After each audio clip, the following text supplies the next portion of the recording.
दोस्तों आज की इस वीडियो के अंदर हम लोग एक पदी व्यंजकों का गुणा करना सीखेंगे। यानी कि हम लोग इसका गुणा करेंगे तो क्या आएगा, और फिर इसका गुणा करेंगे तो क्या आएगा, इसका गुणा करेंगे तो क्या आएगा, फिर इसका गुणा करेंगे तो क्या आएगा। तो यहाँ पे तो केवल दो दो पद है ना, तो इससे हम लोग थोड़ा कठिन भी सवालों को हल करेंगे। यानी कि यहाँ पे आप देख सकते हैं इनका गुणा करेंगे तो क्या आएगा, फिर इसका गुणा करेंगे तो क्या आएगा, और यहाँ पे देख सकते हैं ये जो सबसे बड़ा है इसका भी गुणा करना हम लोग सीखेंगे। ठीक है। और इन सभी का गुणा करने के बाद मैं आपको खुद एक गुणा करने के लिए दूंगा। यहाँ पे जो आपको ये सवाल दिख रहा है इसका भी गुणा करना होगा, लेकिन इसका जवाब आप लोग खुद देंगे। अभी आपको लग रहा होगा कि इसका गुणा हम लोग कैसे करेंगे, लेकिन आप इसका गुणा कर ले जाएंगे, ये मैं पूरे गारंटी के साथ कह सकता हूँ। तो आपको करना क्या है, आपको इस वीडियो को शुरू से लेकर अंत तक देखना है और इन सब का गुणा करना आपको हमेशा के लिए आ जाएगा। ठीक है। ये इतना सरल तरीके से मैं समझाऊंगा कि आप जिंदगी में कभी भी नहीं भूल पाएंगे। और इतना अगर बताने के बाद भी अगर आप वीडियो को पूरा नहीं देखते हैं तो फिर आप अपना ही नुकसान करेंगे। तो चलिए वीडियो शुरू करते हैं।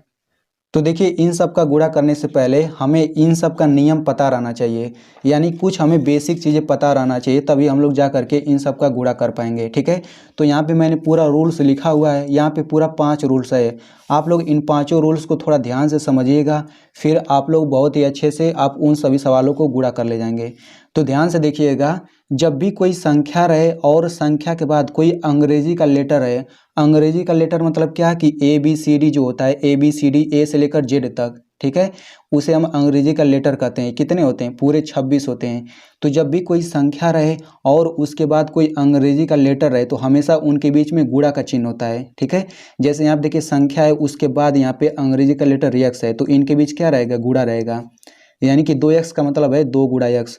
ठीक वैसे यहाँ पे देखिए अगर संख्या रहे फिर अंग्रेजी का लेटर है, तो संख्या 5 है, अंग्रेजी का लेटर यक्स है, तो इनके बीच भी क्या होगा? गुणा का चिन्ह होगा। ठीक है। यहाँ पे इस तरह से हो जाएगा, फिर बराबर। अब यहाँ पे इसको देख लेते हैं, तो ये कितना हो जाएगा? 8 गुणा बी का स्क्वायर। अब यहाँ पे देखिए जब भी 2 गुणा यक्स रहेगा तो हम उसको इस तरह भी लिख सकते हैं, यानी कि गुणा को छुपा करके इस तरह लिख सकते हैं, और जब भी ये लिखा रहेगा हम लोग ये लिख सकते हैं, यानी कि ये दोनों तरीके से सही है। अब हम आगे वाले रूल पर बढ़ जाते हैं। देखिए हम लोग संख्याओं का गुणा करना जानते हैं, लेकिन अगर हमें अंग्रेजी के लेटर का गुणा करना रहे, यानी कि ए बी सी डी जो होता है, A B C D E F G H, अगर इनके बीच गुणा करना रहे तब कैसे गुणा करेंगे? जैसे यहाँ पे देख लीजिए हमारे पास 3 एग्जाम्पल है। तो अगर हमें यक्स और वाई का गुणा करना रहे तो केवल गुणा का चिन्ह हटा देते हैं, कितना हो जाएगा? यक्स वाई हो जाता है। और वैसे यहाँ पे इनका गुणा करना रहे यक्स वाई बी का, तो केवल गुणा का चिन्ह हटा दीजिए, कितना हो जाएगा? यक्स वाई बी हो जाएगा। वैसे ही जब आप इनका गुणा करेंगे तो कितना हो जाएगा? जेड वाई बी सी, यानी कि बस गुणा का चिन्ह हटाना रहता है। ठीक है। लेकिन यहाँ पे एक रूल और होता है। वो रूल क्या होता है? देखिए कि जब भी हम लोग गुणा का चिन्ह हटाते हैं इस तरह से लिख देते हैं ना, तो ये भी आखिर में सही है, ये भी दोनों सही है, लेकिन एकदम सही तरीका क्या है कि जो अंग्रेजी के लेटर में यानी कि ए बी सी डी में जो सबसे पहले आता है उसको पहले लिखते हैं, और जो बाद में आता है उसको बाद में लिखते हैं। तो देखिए यक्स वाई बी में बी सबसे पहले आता है तो बी को लिखेंगे, बी के बाद यक्स आता है तो यक्स लिखेंगे, वाई सबसे लास्ट में आता है, यानी कि इसको हम इस तरह लिख देंगे। ये भी सही है, लेकिन ये सबसे सही है। अब उसके बाद इसमें देखा जाए तो बी सबसे पहले आता है तो बी लिखेंगे, फिर सी आता है, फिर वाई आता है, फिर जेड आता है, यानी ये सबसे सही तरीका है, तो ये आंसर हो जाएगा। अब यहाँ पे एक रूल और समझते हैं, तीसरा रूल। तो देखिए तीसरा रूल क्या कहता है, अगर मान लीजिए कि यहाँ पे यक्स है और इस पर घात 5 है, ठीक है, यानी कि जब भी कोई दो चीज़ दिया रहे, कोई नीचे दिया रहे और ऊपर कोई संख्या रहे, यानी कि नीचे ऊपर करके रहे, तो ये जो नीचे वाला होता है ना, इसको हम क्या कहते हैं? इसको हम बोलते हैं आधार, यानी कि बेस बोलते हैं, और जो ऊपर दिया रहता है उसको हम घात बोलते हैं, यानी कि ये जो 5 है ना ये घात है। यानी कि इसमें देखा जाए तो आधार यक्स है और घात 5 है। ठीक है ना। यहाँ पे देखा जाए जैसे मान लीजिए हमें इन दोनों का गुणा करना है, तो इसमें देखिए तो यहाँ पे आधार यक्स से घात 3 है, इसमें आधार यक्स से घात 2 है। तो जब भी समान आधार वाली संख्याओं का गुणा करना रहता है तो हम लोग इन दोनों आधार को एक बार लिखते हैं और घातों को जोड़ देते हैं, तो 3 2 कितना हो जाएगा? 5, यानी कि इन दोनों का गुणा करेंगे तो ये इतना आ जाएगा। ठीक है। अब वैसे यहाँ पे आ जाते हैं, तो यहाँ पे देखिए इसमें आधार यक्स से घात 2 है, आधार वाई है घात 3 है। तो देखें इन दोनों में आधार जो है अलग अलग है, इसका आधार यक्स है, इसका आधार वाई है, तो यहाँ पे घातों को नहीं जोड़ेंगे, यहाँ पे जैसा है बिल्कुल वैसा ही लिख देंगे। ये हो जाएगा यक्स स्क्वायर, गुणा को हटा देंगे, केवल लिखेंगे वाई का क्यूब। ठीक है। अब आगे बढ़ जाते हैं। तो मान लीजिए इनका गुणा करना है तो कैसे गुणा करेंगे। तो देखिए यहाँ पे आधार x से घात 2 है, आधार x से घात 3 है, आधार x से घात 5 है। तो आधार सभी में x है ना, यानी कि आधार समान है, तो आधार को केवल एक बार लिखेंगे, फिर घातों को जोड़ देंगे। तो 2 3 5 5 5 10, यानी कि इन सभी का गुणा करेंगे तो ये इतना आ जाएगा। ठीक है, अब इसमें देख लेते हैं। तो यहाँ पे आप देख सकते हैं सभी का आधार y है, इसका घात 3 है, घात 2 है, घात 4 है। तो आधार को एक बार लिखेंगे, फिर घातों को जोड़ देंगे। 3 2 5 4 9, यानी कि इन सब का गुणा करेंगे तो ये आपका इतना आ जाएगा। ठीक है, इतना आप समझ चुके हैं। अब आगे बढ़ते हैं। तो जब भी देखिए माइनस माइनस का गुणा करेंगे तो वो प्लस होता है। ठीक है, ये तो आपको पहले से पता होगा, जब भी माइनस माइनस चिन्ह का गुणा करेंगे तो प्लस हो जाता है। अब आगे देखते हैं। देखिए कोई भी संख्या हो, चाहे कोई भी अंग्रेजी का लेटर हो ABCD Z तक, तो अगर वो अकेला लिखा रहता है, उस पर अगर कोई घात नहीं रहता तो हमेशा एक घात मान के चलते हैं। यानी कि यहाँ पे इसका मतलब क्या होगा, x पर घात 1 हम लिख सकते हैं, इसी तरह y पर घात 1 लिख सकते हैं, b पर घात 1 लिख सकते हैं, इसी तरह कोई संख्या रहे तो उस पर भी हम घात 1 लिख सकते हैं। ठीक है, तो आई होप आपको इतना सारा कुछ समझ आ गया होगा। अब देखिए सवाल कितना आसानी से हल होगा। चलिए अब हम लोग सवालों को हल करते हैं। तो पहला सवाल यहाँ पे, ठीक है, तो इसको कैसे हल करेंगे देखिए। तो यहाँ पे इन दोनों के बीच देखा जाए तो अंग्रेजी का लेटर x है, ये संख्या है, तो इनके बीच में क्या होगा, गुणा का चिन्ह होगा। तो यहाँ पे हम इसको गुणा कर लेते हैं, 2 गुणा x गुणा 4। अब इसके बाद हम लोग क्या करेंगे, देखिए जब इस तरीके से गुणा हो जाता है तो हम लोग संख्याओं को सबसे पहले ला देते हैं। तो संख्या 2 है, यहाँ पे संख्या 4 है, तो हम 4 को पहले कर लेते हैं। अब ये अंग्रेजी का लेटर जो है बाद में करते हैं। यानी कि जब भी गुणा के रूप में दिया रहे और उसमें संख्या रहे, फिर अंग्रेजी का लेटर रहे, तो हम संख्या को पहले लाते हैं और इंग्लिश वाले लेटर को बाद में लिखते हैं।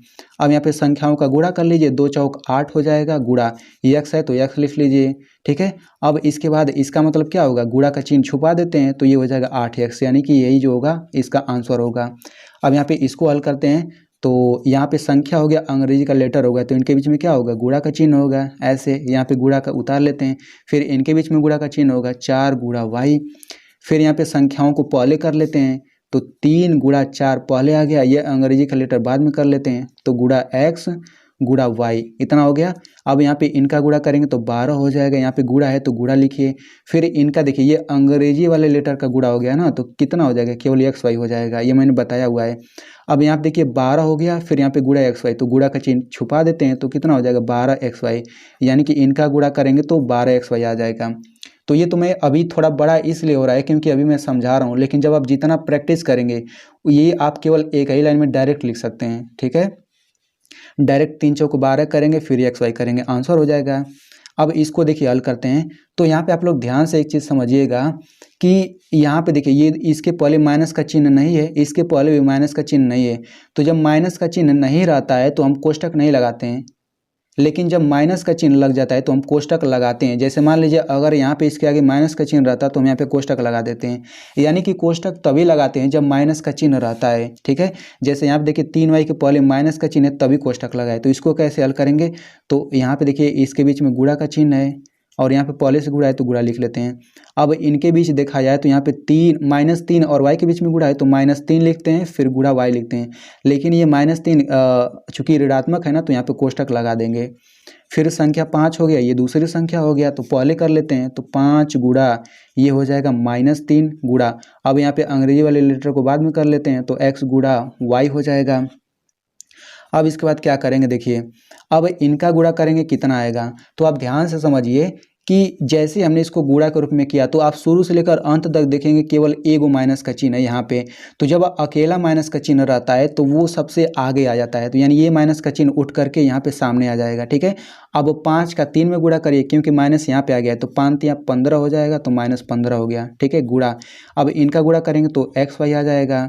अब ये गुणा का चिन्ह हटा लेते हैं तो ये हो जाएगा -15 और ये xy, यानी कि ये हो गया आंसर। अब इसको हल करते हैं। तो ये संख्या हो गया, ये अंग्रेजी का लेटर हो गया, तो इनके बीच में क्या होगा, गुणा का चिन्ह होगा, 4 गुणा x², फिर गुणा इनके बीच भी गुणा का चिन्ह होगा, 5 गुणा x³।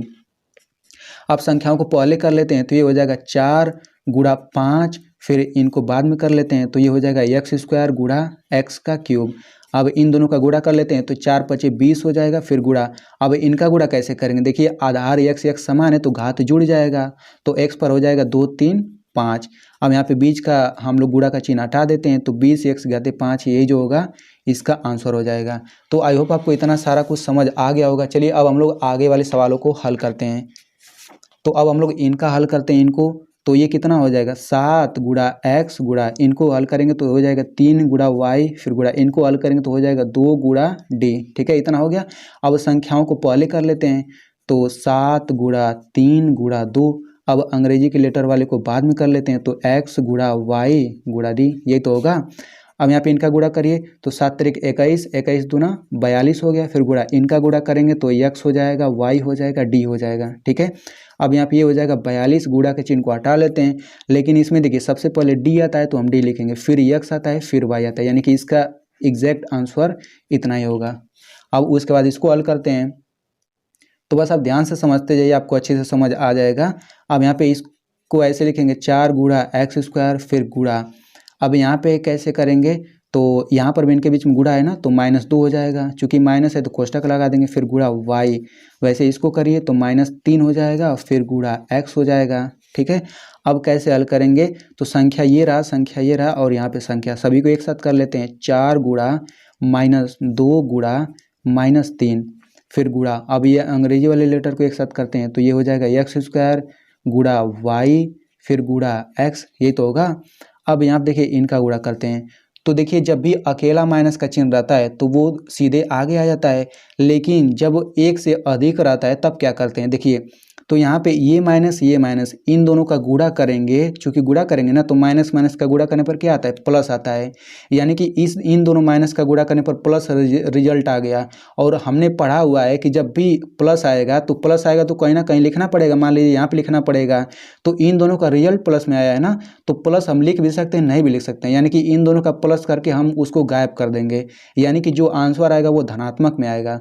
तो 4 दूना 8, 8 तरीका 24 हो गया, और माइनस माइनस का गुणा करेंगे तो प्लस हो जाएगा, तो प्लस लिखे या ना लिखे बात बराबर है। तो इनका गुणा 24 आ गया। अब यहाँ पे देखिए इसका गुणा कैसे करेंगे, तो x एक साथ कर लेते हैं, तो एक्स स्क्वायर हो गया, फिर गुणा x हो गया, फिर y को बाद में कर लेते हैं, तो ये हो जाएगा 24। अब देखिए x पर एक घात कर सकते हैं कि नहीं, अब यहाँ पे आधार दोनों समान है तो x पर 3 घात हो जाएगा ना, 2 1 3, तो 3 घात हो गया, फिर यहाँ पे y, यानी इसका आंसर इतना आ गया। अब इसका हम लोग इसको कैसे हल करेंगे, देखिए ये थोड़ा बड़ा है लेकिन आप लोग ध्यान से समझिएगा।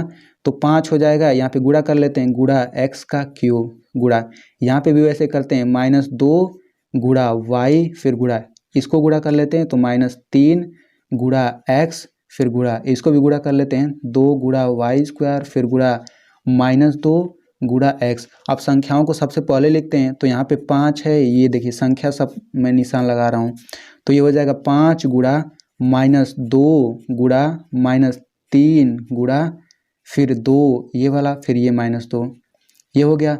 अब इनको लिख लेते हैं, तो गुणा x क्यूब हो जाएगा, फिर गुणा y हो जाएगा, फिर गुणा x हो जाएगा, फिर गुणा y स्क्वायर हो जाएगा, फिर यहाँ पे x हो जाएगा। ठीक है, अब इन संख्याओं, देखिए संख्या पूरा यहाँ तक है, तो शुरू से अंत तक देखें तो कितना माइनस का चिन्ह है, 1 2 3 को माइनस का चिन्ह है। तो देखिए अगर इस दोनों माइनस का गुणा करेंगे तो प्लस आ जाएगा, और प्लस गायब हो जाएगा, केवल यही एक ही माइनस बचेगा ना, तो ये माइनस सामने आ जाएगा। अब गुणा कर लीजिए, 5 दूना 10, 10 या 30, 30 दूना 60, 60 दूना 120, यानी कि -120 आ गया। और इनका गुणा कैसे करेंगे, ये हो जाएगा गुणा x वाले जो है उनको एक साथ कर लेते हैं, तो ये हो जाएगा x क्यूब गुणा x गुणा x, लास्ट में बचेगा ये y दोनों, तो y गुणा y स्क्वायर, कुछ भी छूटना नहीं चाहिए, ये हो जाएगा -120।